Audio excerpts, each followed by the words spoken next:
Good afternoon, everyone, and a warm welcome to this inaugural professorial lecture to be given by Professor Stephen Fairclough. I'm Andy Tattersall, I'm Director of the School of Natural Sciences and Psychology, so it's my great pleasure to introduce this lecture today. And I'll just tell you a little bit about sort of a few biographical details about Steve over the years that he's worked here, a little bit from before. So Steve's chosen title is Professor at Liverpool University, Professor of Psychophysiology. And many of you will know what physiology or psychophysiology is, but just a little bit of sort of definition. Steve's particularly interested in the psychological processes and physiological processes underpinning human performance. And that's essentially what it is. It's about the interaction between physiological processes and psychological activity, really. In his exciting later work, which he's going to talk to you about in his lecture, so I won't say too much in detail about it, he's been focusing on physiological computing and adaptive technologies. These are technologies that can use information about an individual's functional state, which is essentially, I suppose, a combination of their physiological state, their psychological state, and their emotional state, but how we can use physiological information to inform and control technological processes, whether that's equipment or facilities or environments. But really exciting developments at the forefront are really of areas of computing, of psychology, of neuroscience and physiology. So in his work he's able to combine a number of areas and really push the boundaries in exciting work.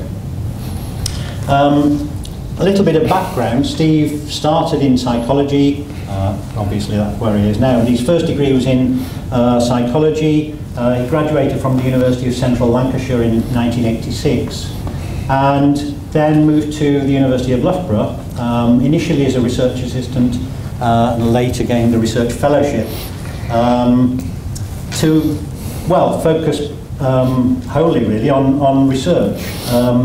This was carried out at HUSAT Research Institute, Human Sciences and Advanced Technology.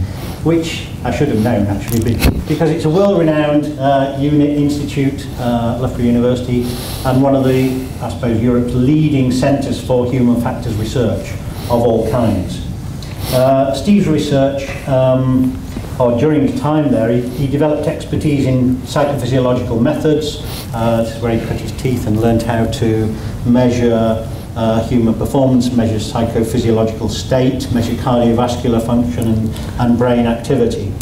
And the 1980s, it's moved on enormously since that time. Just the technology. I mean, I remember us having to collect data on tapes and then process them and spend hours doing that.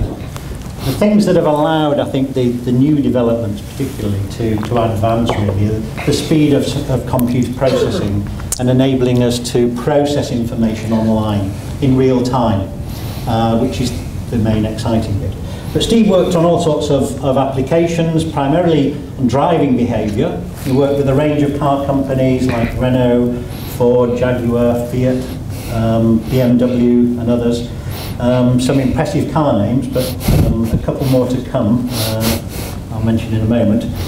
But during his time at HUSAT, he obtained over £400,000 of research funding as principal investigator.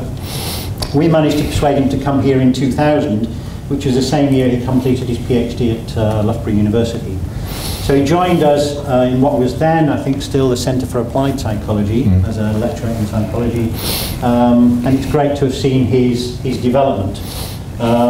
Since joining here, he's been responsible for almost £1 million of income generation from a wide range of sources, from research councils like the Engineering and Physical Sciences Research Council, from the Health and Safety Executive, from the European Union, and from industry, as well as charitable bodies. So he's worked on a whole range of projects and led a whole range of projects. Particularly the EU work has enabled him to experience a wide range of European locations.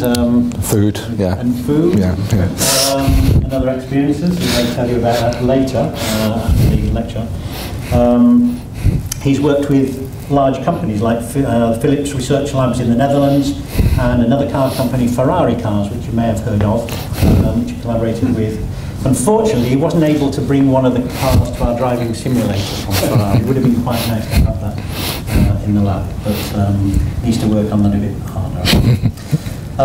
So his research has covered a range of topics, from applied work on advanced technologies, on occupational health, and basic psychophysiological research.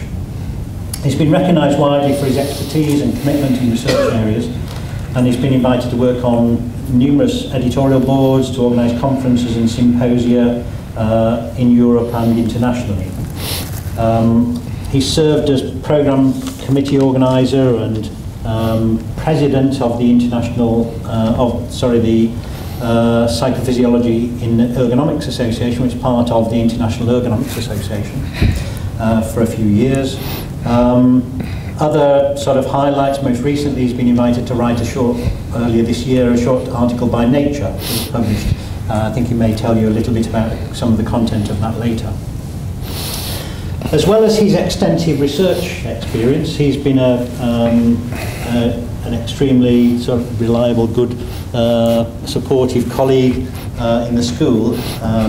He advanced from being a lecturer, became a subject leader in psychology for a number of years, managing a number of the psychology team, and he's been responsible really for leading and developing focus on research in the school, well, the now school. It was then a relatively small department. That culminated most recently in he coordinated the psychology submission for the recent REF. We won't know the outcome yet until the end of the year. But I'd like to applaud Steve's work in that. I'm sure there'll be a very good outcome at the end of it. And that's not yet the end of the story, but he's taken, that's Steve's sort of led developments heroically in that area. Not least, at the same time as the extensive research activities, he's maintained a passion for many other things outside work, not least his family. He's very close to his family. His children, who are age 6 and 10, aren't here this evening, but no other members of the family are here, so I'd like to welcome them. He has other interests as well, most notably his interest in jazz music. I think probably hasn't been able to attend quite as many festivals recently as he used to. And for some reason, his support for Wigan Rugby League. As a Doncaster Rugby League fan, I don't quite understand this passion for Wigan, but I understand that they were quite good at some point in his career. Anyway, I'd better stop there, actually. You better stop there, yeah. So it's my great pleasure, actually, to introduce Steve and introduce his inaugural professorial lecture this evening, which is entitled Biocybernetic Loops, Applied Psychophysiology and Human-Computer Interaction. Okay. Okay, thanks, Andy.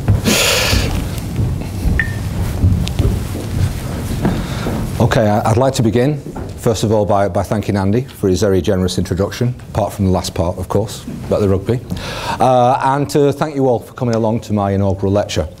As Andy's alluded to, I'm going to be talking about a range of different things, and I'd like to start, I guess, by setting the scene for the talk by discussing two, I guess I call them interactions or interrelations that pretty much inform everything that I've done professionally. The first is a relationship between physiological processes in the human body and psychological concepts. So in other words, what is the relationship between changes in human biology and our inner world of decisions, emotions, thoughts, and so on? Because for people like myself who work at the biological end of psychology, the way that we measure the mind is by measuring changes in physiology. So that relationship between mind and body is pretty core to absolutely everything that we do. The second thing, interrelationship that has been of concern, a concern of mine, is the relationship between people and computers. Now, As time goes by, I think we can all understand the way in which technology is becoming increasingly entwined with all aspects of human life, across the years and particularly across successive generations. So the psychological issues surrounding the way in which we interact with computers is also a very important aspect of modern life. And at first glance, I guess these two interrelationships don't appear to have anything to do with one another. But what I want to persuade you of as I go through the talk is that for me they're completely intertwined. They're completely about the same thing, and that's a theme that I'm going to kind of build upon as I go through the talk. Now, I'd like to begin on the psychology part of the work, really, and talk about mental effort and mental work.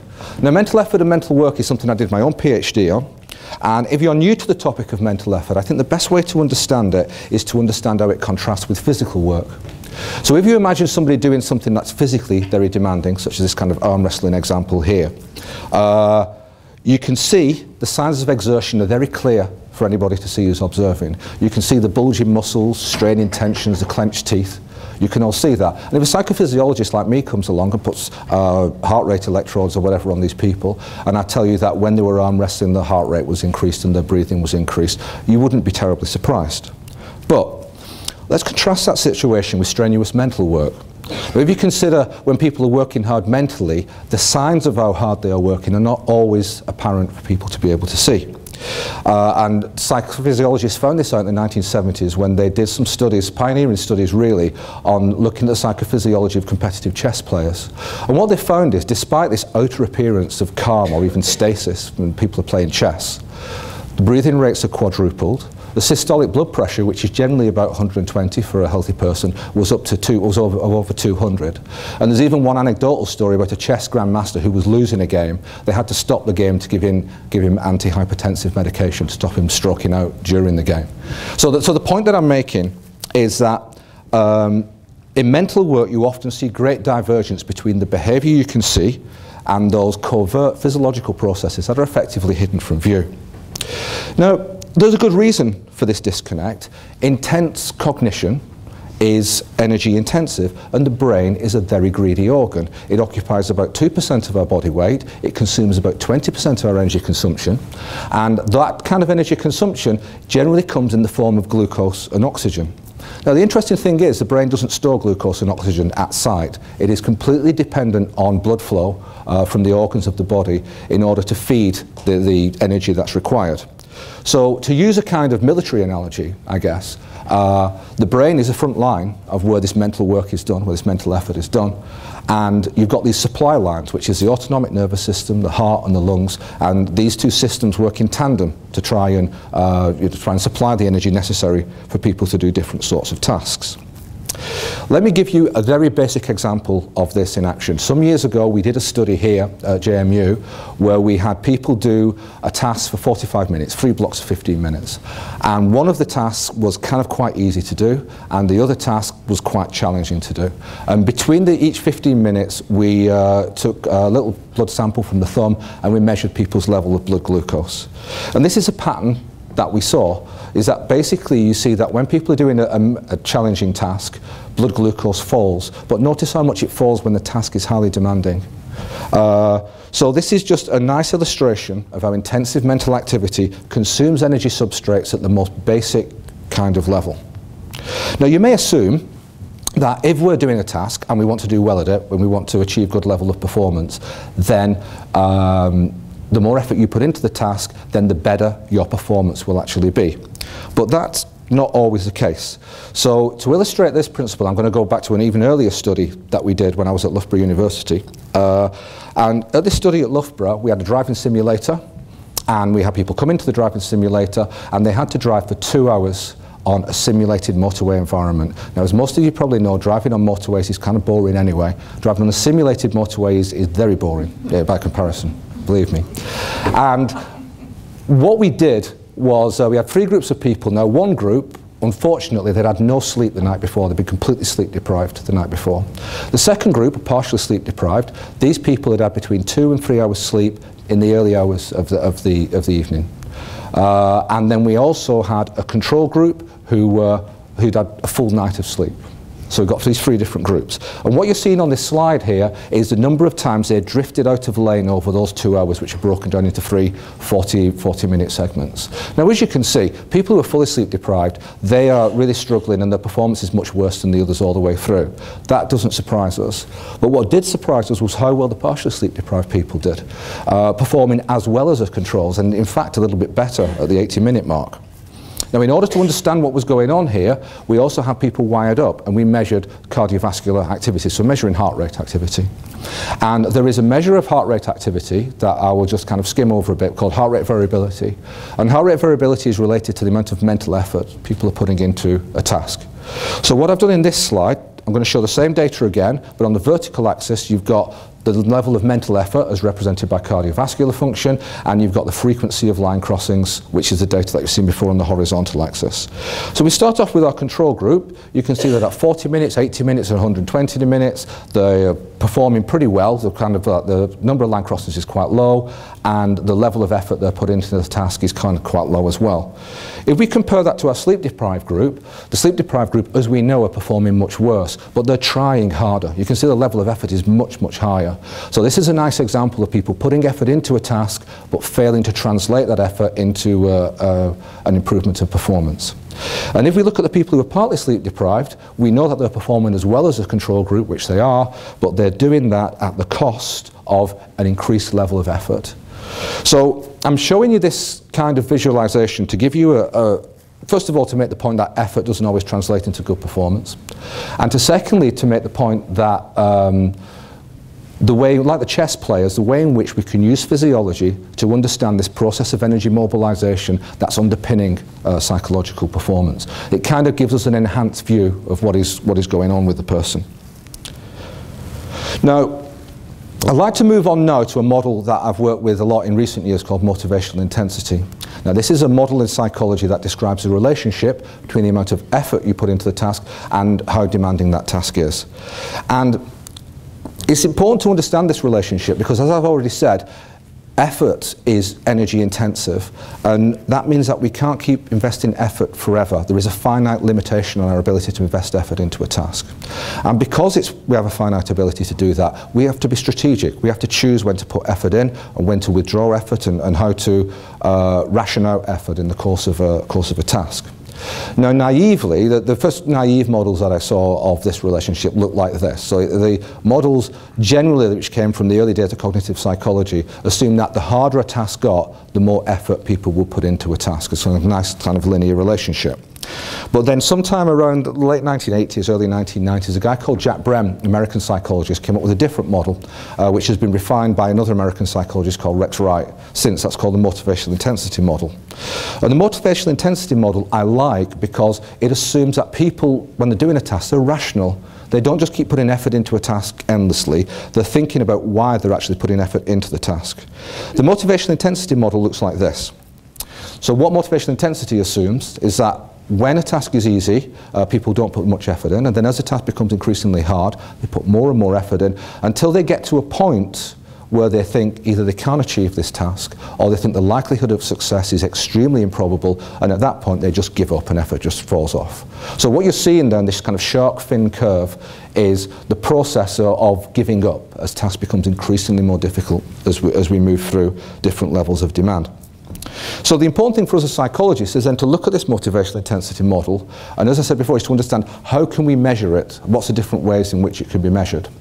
Now, a lot of people working in this area work with cardiovascular measures mainly, and so what these people were saying is they're working on the supply lines, if you like, and a lot of people were using systolic blood pressure. So that was the first place we started when we started to look at this, and we did a task. We set up an experiment where people had a task that was easy, hard and impossible, and it was a memory task. It was what we call a working memory task in psychology, and this next bit is just for the psychologists only. It was a end-back working memory task, verbal end-back working memory task. So the easy is a 1-back, the hard was a 4-back, and the impossible was a 7-back.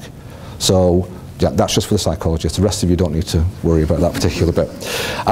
So that's what we did. So we exposed people to these different levels of task demand, and we looked at their blood pressure. And this is what we found. So as you can see, you kind of almost see the shark's fin curve there, but what's very clear is that The biggest change in systolic blood pressure occurred when the task was hard. In other words, when the task was challenging, but people thought success was possible, at least, so they tried harder to sort of do that. Now, the other aspect of motivational intensity, one is about the relationship between demand, about when people give up, but the other aspect is how much effort do we decide to put into a task. When we're deciding whether to put effort into a task or not, a lot depends on how important success is for us. So if success at the task is really important for us, if we may gain personally from achievement, or we might gain some more money, or we might gain the respect of our peers and people who are important to us, then we tend to put more effort into those types of tasks. So the motivational model looks like this for a task that is perhaps not that important for us, and then for tasks that are more important for us, the curve looks like this instead. So people put more effort in, but the idea behind the model is that they always give up when the task is impossible. And as we do in psychology, we have a nice long word for this phrase, which is instrumentality. Instrumentality basically means how important is a task for you to achieve. So as part of the same experiment that I've just described, where we had the easy, hard and impossible task, we also brought in another group, and we always pay people for taking part in our studies, but we said to this group, you can double your money if you perform well on these tasks. So we offered them quite a lot of money extra to get them to be motivated. And this is what the blood pressure data looks like. So as you can see, when you offer people financial reward, blood pressure goes up all the way through. Capitalism in action, you can see there. But what you can see beautifully is a shark's fin curve comes out very well. The thing that surprised us about this data is that the model predicts that when the task is impossible, people should just give up and stop, but we don't see that here. People are perhaps not as rational as the model presumes, because they keep trying in the face of insurmountable odds if they think the carrot is big enough that they're actually trying to achieve. So, so this work is kind of in line in a way with the work that has already been done on the motivational intensity model. What we wanted to do here at JMU was, rather than just looking at the supply chains, the cardiovascular changes, was to look at what was going on with the brain. And in order to measure brain activity, we used a measure called EEG. Now, for those of you who aren't familiar with EEG, it's a commonly used technique in the psychological research community, whereby small electrodes are applied to a person's scalp, which in this kind of shower cap type of arrangement that you can see here. And what these small electrodes do is they detect tiny electrical fluctuations that occur on the surface of the cortex of the brain. And so you get basically a signal that includes a range of different frequencies, and then what we do as psychologists is that we have a look at those frequencies and we can break them down into slower waves, such as like the delta wave that you can see at the bottom here, that normally you only see that when people are asleep, and the beta wave, which is much faster, which is at the top there. So you've got a range of different speeds of frequencies. Now, for our study, we were particularly interested in a slow-ish frequency. That's called the theta band. That is roughly between 4 and 7 hertz. Because people had used the same memory task that I've just described as we've used, and they had found that at the frontal central area, which is about here, that theta activity increases as you give people higher and higher levels of working memory load. So we did exactly the same analysis, and what I'm about to show you is a thermal map of the level of theta activity from the top of a person's head. So that's kind of like, that's a nose at the bottom, you're kind of looking down on the person's head. And as you can see, what we found is something quite close to the shark fin kind of curve, is that the most theta occurred when the task was hard, but not when it was easy and not when it was impossible. And what was kind of important to us as well about this is that we manipulated the amount of money we gave people, remember, as well as how hard the task was. This theta thing did not respond to money at all, it only responded to the cognitive challenge of the task. Now, other researchers have performed a more detailed analysis of theta activity. They've done the same thing as us, but they've done an analysis called source localization, and they've identified a brain structure deeper down than the cortex called the anterior cingulate. Now, the anterior cingulate is also involved in blood pressure regulation. So you begin to get a picture of how the brain and body coordinate this kind of energy mobilization process. Now, as well as theta activity, we also looked at alpha activity, which is a slightly faster band, which is between 8 and 12 hertz. Now, this is a little bit more complicated in a way, because alpha activity is associated with people being relaxed and alert. So what happens when you give them a challenging cognitive task to do is alpha activity falls. So we call it alpha suppression. So you see alpha suppression when people are engaged with a task. And if you just bear with me, just for added complication, we decided to split our alpha band into two components. One's called higher alpha, which is about 11 hertz and above, and the other one's low alpha, which is 9 hertz and below. The reason we did that, because other researchers in the area have identified upper alpha seems to change in response to cognitive challenge, like the memory tasks that we'd used, whereas lower alpha has been associated with general activation, so whether people are generally alert or not alert. So that was the next part of the analysis that we did. And so this is kind of a little counterintuitive and a little bit hard to see on this visualization. But what you're looking at here is another thermal image, this time of upper alpha activity. You're looking at the back of a person's head, and you can see this red mark, which is at the parietal site on the right-hand side about here. This is where we found most of the alpha activity in the whole study. And what you see, although it's not that clear to see on this slide, looking at it here, is that alpha is, you have less alpha when the task is hard compared to when it's easy or impossible. So the red is not quite as red in that kind of hard task. So this finding kind of mimics a theta finding that we found before. And like the theta finding that we found before, this upper alpha activity did not respond to the presence of reward at all. Now if we look at lower alpha activity, we found that lower alpha activity did not respond at all to the level of cognitive demand, or it didn't respond in a very straightforward way. What we did find is that alpha was most suppressed, meaning the brain was more activated when someone was offered a reward, but only when the task was hard, not when it was easy or impossible. So what you get to feeling from here is how the motivation to do the task, the challenge, the intrinsic challenge of the task, and the reward you're getting for doing the task kind of play off one another in a way. And they play off one another to produce these kinds of interaction effects, which is what we see here. So if we go back to the model, we have some evidence from the EEG, which is looking at energy mobilization at the front line rather than the supply lines, and we can see that the intensity of effort in response to reward represents maybe one influence on this, the intensity of effort, and then the level of demand represents a persistence with which people perform the difficult task. Now this kind of finding, I should say, is very characteristic of experimental psychology based in a lab. You take some very specific measures, a very particular sort of task, and you put the two of them together. So the next thing we wanted to do was figure out, well, does this generalize to other kinds of tasks, or is this finding just specific to this particular task in this particular lab space? So what we did next is we tried to look at the same thing but using a completely different sort of task. And we chose a game for this, we chose a computer game.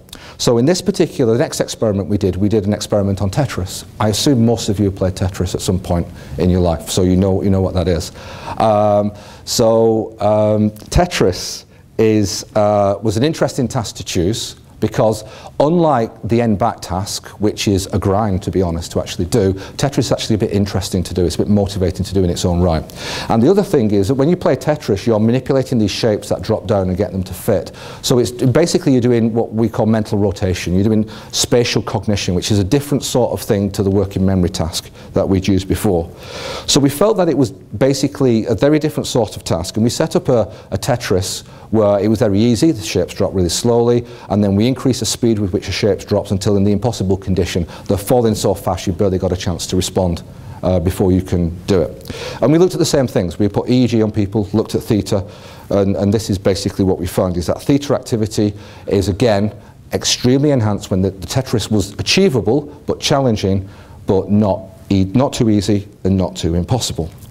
So that set us in a different sort of direction. We thought, is it possible that we can create a version of Tetris wherein rather than setting, normally when you play Tetris it just gets harder and harder and harder as you kind of go on with it, but rather than doing that, where we can control the speed of the falling blocks using brain activity in real time. So measure the brain activity in real time and get that to control the speed of the falling blocks. So that was the next thing we set out to do. So in order to build this adaptive game, we used exactly the same conceptual space. This is the motivational intensity model again, in a slightly different form. And we decided to split it into 4 different zones. So we assume that when effort is low and the task is too easy, people are bored. And then we want to get them more and more engaged by increasing the level of demand. And we felt that when people get to what we call the zone, an area where maximal effort is going in, that is the place that gamers want to be, or most gamers want to be. And then once you go over that point, you tip into the sort of overload zone. So the idea behind this adaptive game is that it would chart people's progress through this kind of conceptual space, and it would alter speed. So increasing the speed of that the shapes drop at to push people up that curve, and then decrease the speed to bring them down when they got into the overload zone, when they couldn't cope with the demands of the game. So with respect to EEG measures, we basically had just two EEG measures. One was the frontal theta and one is parietal alpha. And what we found, I should have said this before, is that the alpha activity that we found in the Tetris game differed slightly to what we'd found before. Alpha just came down in a kind of linear sort of way as the task became more and more difficult when we played Tetris. So that gives us these kind of different zones, and it also gives us pattern of EEG data that we can identify, so that when we found that the theta was increasing and alpha is coming down, we say, okay, increase the speed of the falling blocks. But if we detected a pattern where theta was falling whilst alpha was falling as well, we said decrease the speed of the blocks. And we're trying to keep people in that middle zone there. That was the whole idea behind doing it. So we created this thing, this adaptive Tetris, and we did an experiment with this adaptive Tetris where the EEG is being recorded and analysed in real time, and then the EEG data is being converted to a control input in order to tell the Tetris to speed up or to slow down, and we had people play the game. And it was an interesting experience for all concerned, because the first thing I noticed when I was testing it, and the participants all remarked on this who played it, is that we're used to machines, to computers, we hope, behaving in a deterministic, totally predictable sort of way. And when they don't behave like that, it's a rather disconcerting experience, having a computer that literally appears to have a mind of its own. And what's even more concerning in a way is that the mind of its own that it has is being run by yourself. So it's basically like a mirror, the way it actually works. The other thing we found is that whilst it worked really well at getting people into the zone, pushing people up that curve and getting them there, what you also find is that we find it much more difficult to pull them down quickly enough to get them into a space, get them out of that overload zone. And I think if we ever did it again, we would probably take some measures of what was going on with the Tetris game in order to, the height of the blocks basically, in order to get some context on the EEG. So, as I hope you can see, we've gone from doing some kind of psychology stuff, experimental psychology, to a very different space where we're using the same measures in a more kind of applied way. And we're building a type of system that works as a feedback loop, where the brain activity of the player is used to drive the way the technology behaves. Now, when I set up this talk, and I've had lots of people ask me what the hell is a biocybernetic loop. Well, that is a biocybernetic loop that I've just sort of described. And the way a biocybernetic loop works is that it works in several stages. First of all, you collect data from somebody, collect the physiological data from people. And once you've done the data collection, then you have to infer meaning from that data by coming up with some kind of classification or putting the person in some kind of conceptual space. And then you can have an adaptive element, in this case, increase the speed of the blocks or decrease the speed of the blocks, that works with the person. So the person is effectively working in a loop. That's not dissimilar to a biofeedback loop within the context of a technological system. So what the biocybernetic loop represents is a data processing pipeline by which raw physiological data is turned into a control input for different categories of technology. Now, I've written a lot and done a lot of work on something that we call physiological computing. Now, physiological computing are applications that are basically built on the biocybernetic loop that I've just described. Now, the loop was the first biocybernetic loop was developed by NASA to control automation on the flight deck. So in this particular case, a biocybernetic loop was created to make sure that the pilot was being attentive enough that they were allowed to use the autopilot on a cockpit. But the same approach can be used, the same kind of monitoring and adaptation approach can be used to develop computers and robots that respond to people's emotional states. This is an area called affective computing. And obviously, I'm talking about collecting physiological data in order to measure something about the person's mental state. But you could also use the same data to measure people's health, and there's a big push on that at the moment. So these type of applications, this idea of physiological computing and working in a loop with a computer, may seem a little bit futuristic, but believe me, it is going to happen, and it's probably going to happen much sooner than you think, because what we're experiencing at the moment is a huge boom in wearable sensors. Which are really the thing we need in order to build these sorts of loops. Wearable sensors are coming in all shapes and forms now, from wearable EEG apparatus to garments with sensors built inside them, disposable electrodes, and what we've seen in the last couple of years, in this picture on the bottom, your bottom right, is camera-based technology where heart rate is being detected from the blush response of a human face. So a person sits in front of a camera and we can detect heart rate from the face. So that's an iPad app that Philips have put out, that's out there, but also the Xbox One, the Kinect camera for the new Xbox One uses exactly the same technology, can measure heart rate and facial expression from the camera, and it's very strongly rumoured that Apple are going to bring out the longer-awaited iWatch, which is going to be a health monitoring device before the end of the year. So really the explosion in wearable sensors, I think, will drive this sort of technology. So given that this technology is ongoing in a way, I'm going to talk about some other pieces of research we've done to give you some ideas about different sorts of loops that this kind of technology could enable. The next example of loop I'm going to talk about comes from a project that we did on cultural heritage, an EU-funded project.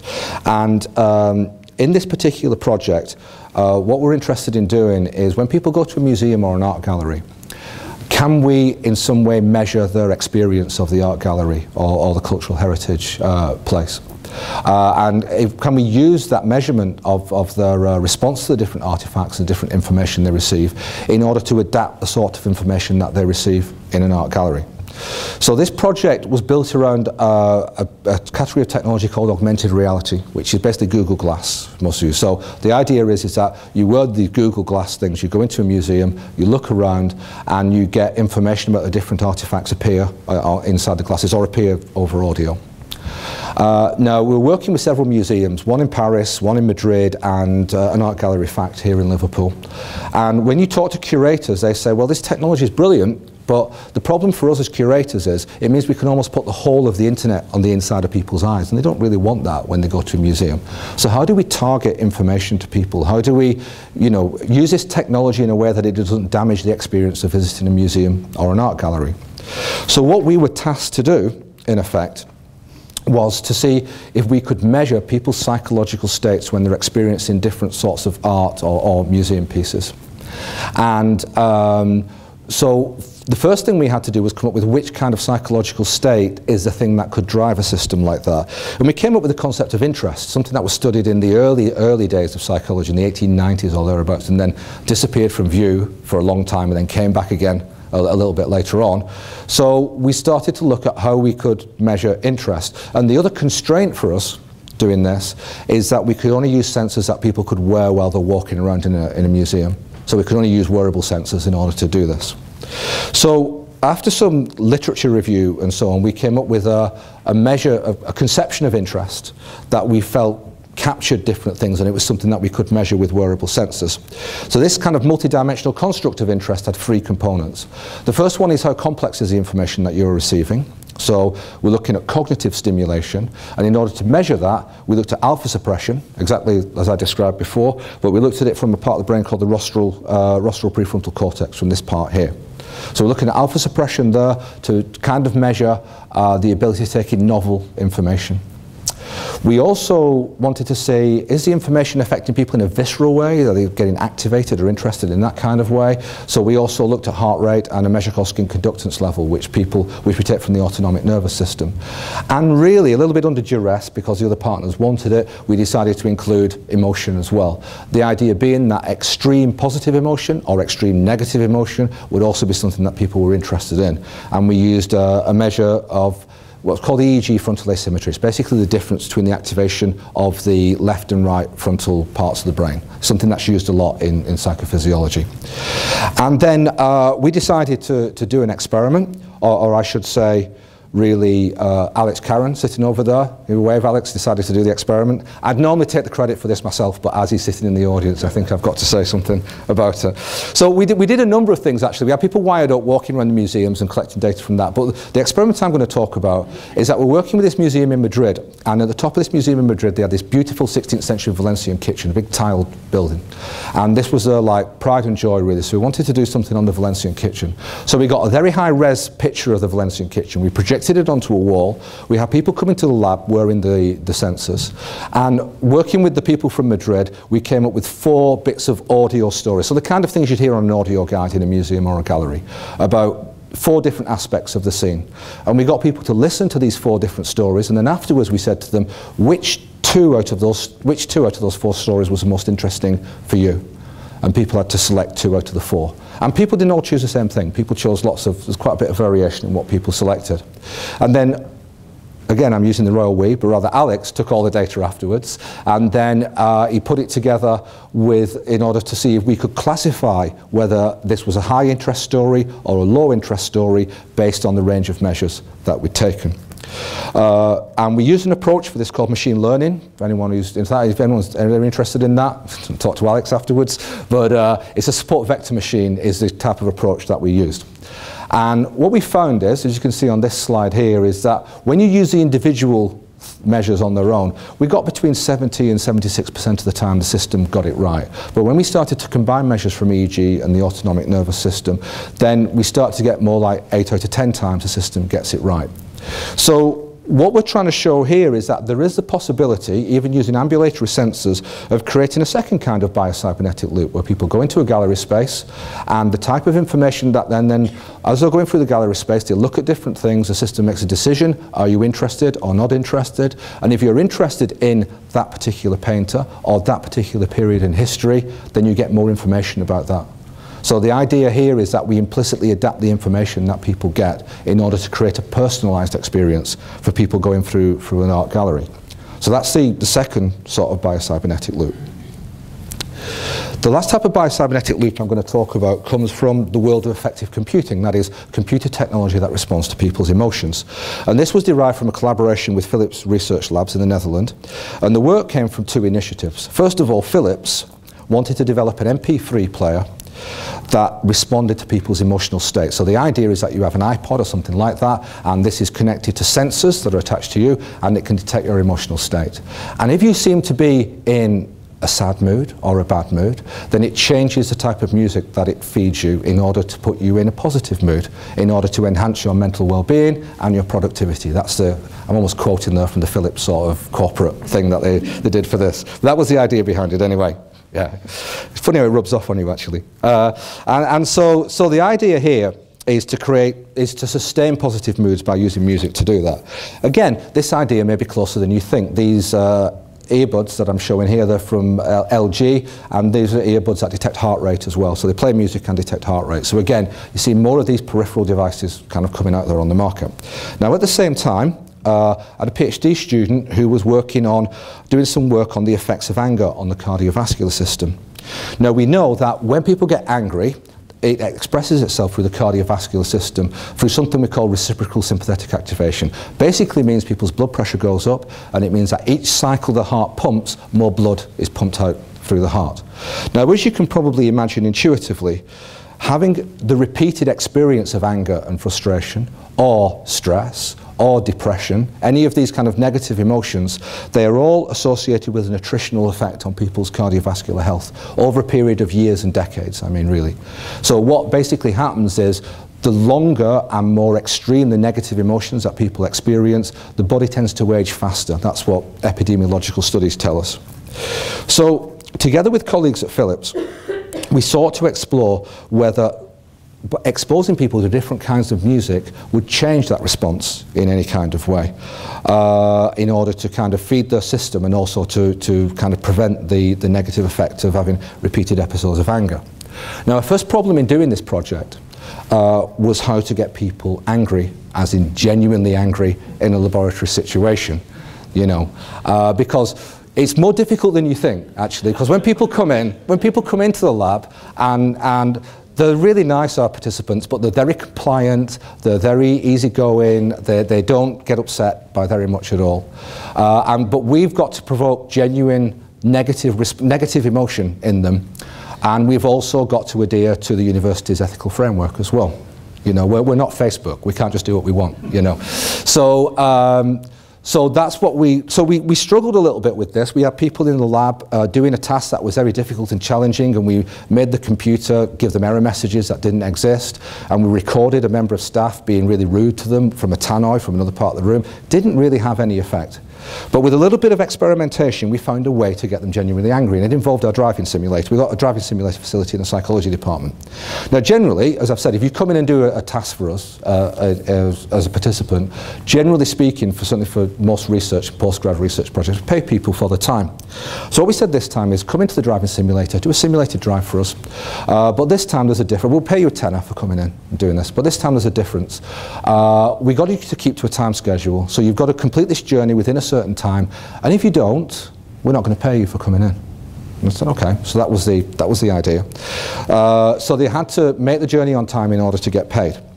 And then what we did, which was kind of slightly mean in the simulated journey, is that we said to them, okay, you've got to get the kids to school in 8 minutes. And they knew how far it was to the school. We had distance markers in the simulator, and they also had a clock as well. So we let them drive relatively unmolested for 3 minutes, and then we stuck them in a traffic jam that lasted 3 minutes. So basically slow moving traffic creeping forward with loads of traffic coming in the opposite direction, so you couldn't pull out and around them. And then, so now they're, after 6 minutes, and they know they're only halfway through the journey, they are starting to sweat that they're not going to make the journey on time. So then we let them drive for another couple of minutes, and then we gave them another traffic jam just for good measure at the end. And this worked brilliantly. We did this study, first of all, blood pressure goes up, cardiac output increases as well, exactly what we were expecting to see. So we have some confidence in this protocol. And actually I should say that in the end, we just focused on that first traffic jam because that was where it worked best, because that was unexpected for most people. And also, they thought they still had a chance of making the journey. So once you start hitting them with a traffic jam when they know they've lost, when they think they've lost the money, then you don't really get as big a response later on. And I should say, it was a deception. We paid them anyway. It's just, you know, we did that just in the interest of science, just to get them. So the next idea was, okay, we've done that study, we know that works. Now what happens if they're sitting in that traffic jam and they're listening to different sorts of music? Now this is where Philips came in very handy, because Philips were working on the emotional properties of music. Now what you can see in this slide here is something called the circumplex model, and it's a way that psychologists use to represent emotional states. So you've got an activation scale, you're either activated or you're very tired, and then you've got happy or sad valence, this horizontal scale. And this inevitably creates a quadrant of 4 different parts. So we've got positive high activation music, negative high activation music, and then we've got negative low activation music and positive low activation music. So what we did is we got people to experience these different kind of music in the traffic jam. We had like 4 groups of, I think 100 people did this study, so it was 4 groups of 20 and then a control group who didn't hear any music at all. So quite a lot of people took part in the study. And what we did with Philips, that was very clever I thought, is that obviously the way music affects your emotions is a very individual thing for most of us. So before people came to the lab, they spent an hour listening to different music, providing ratings before they came to the lab, and then when they came to the lab we chose the music that worked for them, that put them in one of those 4 states. So it was individualized, calibrated to the individual. So I'm going to give you some examples of the music, but remember this is not what everybody heard, this was just what some people picked in those different ones. So the first bit of music is for high activation, positive. Turn that down a bit. So this is high activation positives. This is meant to put you in a good mood and make you feel uplifted if you're a Coldplay fan. So you know, that's the way this one works. So we want to look at positive low activation.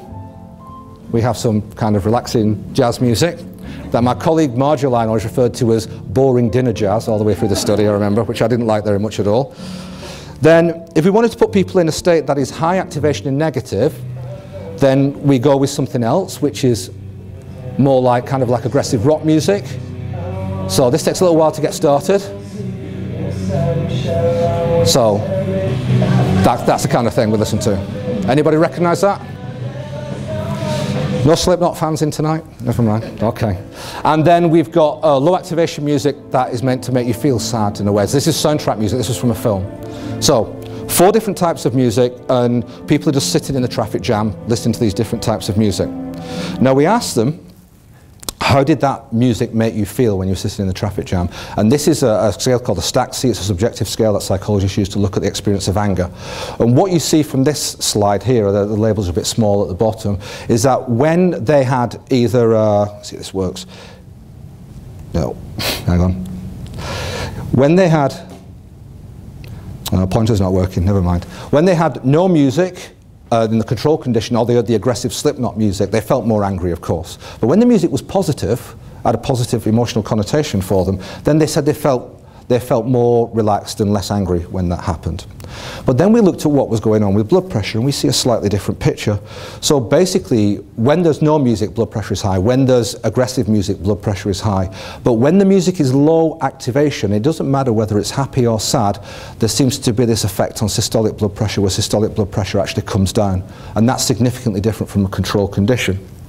So that's interesting to me, because that shows you that what people subjectively experienced was actually different to the way their body was responding to the music. And it also brings the kind of a prospect which is either scary or exciting, depending on your point of view, of the environment adapting to your mood in order to change your cardiovascular response without you being aware of it. So the idea of unconsciously interacting with a computer is what this kind of drives towards, I guess, in a way. We also looked at cardiac output, amount of blood put out from the heart, and what we found here is that the jazz music, the positive low activation music, reduced the amount of blood being put out by the heart, but only compared to the rock music. So that's not as significant perhaps in some sort of way. So this gives us our third biocybernetic loop. The idea that we can collect data from someone in a certain situation, and we can measure something like the cardiovascular system and detect not just mood, but the kind of changes in the cardiovascular system that you might not want to see happening on a regular basis, and then we can adapt the environment either by music or changing this is Philip's idea, having ambient environments where the music and the lighting and all these different things change in order to have a preventative effect and to prevent the health impact really of negative emotional states. So, as I hope you can see now, the biocybernetic loop can create a category of technology where computers are enabled to implicitly interact with the user, such as in the Tetris game, where people are reacting to the level of engagement with that, and you could do that with an auto-tutor system, or you could do it with adaptive automation in a plane cockpit or in a car or whatever. We can also use the same loop in order to implicitly tag people's experiences, such as we did in the cultural heritage setting. Or we can adapt the environment in order to improve health or prevent the negative impact of certain emotional states on people's cardiovascular health. So these are all kind of potential applications. I believe the potential of physiological computing is enormous. I think it could allow us to create smart technologies where softwares can adapt in a way that is informed and timely. I think it allows us to perhaps create a route for the creation of personalized technology, and personalized technology that could develop with the user, could co-evolve with the user and so on. But I'm not a salesman, I'm an academic. I'm here just to talk about this category of technology. I'm not saying that, like most types of emerging technology, there is another side to it as well that we ought to consider. And my concern is that I can see in the commercial sector all these people kicking out all these sensors and all these crazy ideas being put up in Kickstarter, and no one's really having a discussion about, do we want this technology, or how do we actually want it to work? And that's what I'm some of the issues that I've tried to raise in my work. So the three main issues I want to talk about. First of all, the first thing is that these biocybernetic loops are designed inevitably to enhance certain psychological states, positive ones hopefully, at the expense of others. So if you're working with a system like this, you're working with a machine with an agenda in a very real way. And that agenda may actually be at odds with what you want to do as a user at some point. It's not impossible that that kind of thing could happen. So this kind of technology, I think, inevitably involves us as users relinquishing our control over technology in a way.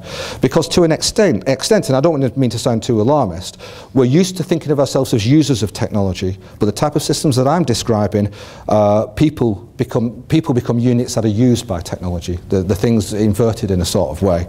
So it's a paradigm shift where we normally work with computers, and so that's something that we have to kind of think about, whether we want that or not, and who ultimately retains control over that sort of interaction. The second thing is that biocybernetic loops work basically by creating a representation of the user state, by using psychophysiology to represent a person's psychological state, and it adapts software on the basis of that adaptation. But what happens, and this often does happen, that the user works out the association between the feedback from the system and how their state is currently being classified by the technology. And how does that awareness of that feedback affect our perception of self? It's been often said by maybe by philosophers and some neuroscientists that the self is just a story that the brain tells itself. But our sense of self is a very malleable sort of thing, and it can be very easily disrupted. So imagine you're driving along in your car with the Philips system that I just described, and you're listening to some pop music and you're feeling absolutely fine, and then suddenly the soundtrack abruptly shifts to that relaxing jazz music for no reason that you can see. Well, your first thought would be, what's it doing that for? I'm not feeling angry. And then your second thought might be, or am I? And then your third thought might be, is there something that I should be angry about? So I'm just getting, this is the way that these things sort of work. Once I remember working with a research assistant in a place, and I came into the lab one day and the research assistant said, I wasn't in yesterday, I was off sick yesterday. I said, oh really, what was the matter? And they said, well, I came into work and I felt a little bit under the weather, and because we're in a physiology lab, so I took my blood pressure and it was a little bit low, so I went home for the day. But you see, this is what happens. People will always believe sensors rather than believe in themselves. And I think this leads to a divided self in a way, a quantified version of the self that's there in the computer working away, and our sense of self as well. And I think that is a disruptive thing, because I think it mediates our sense of self in a way that could be problematic. I won't even go into the idea of, if you're getting feedback on your emotional state in a public place, because that's another kind of level of the kind of worms that you really don't want to open.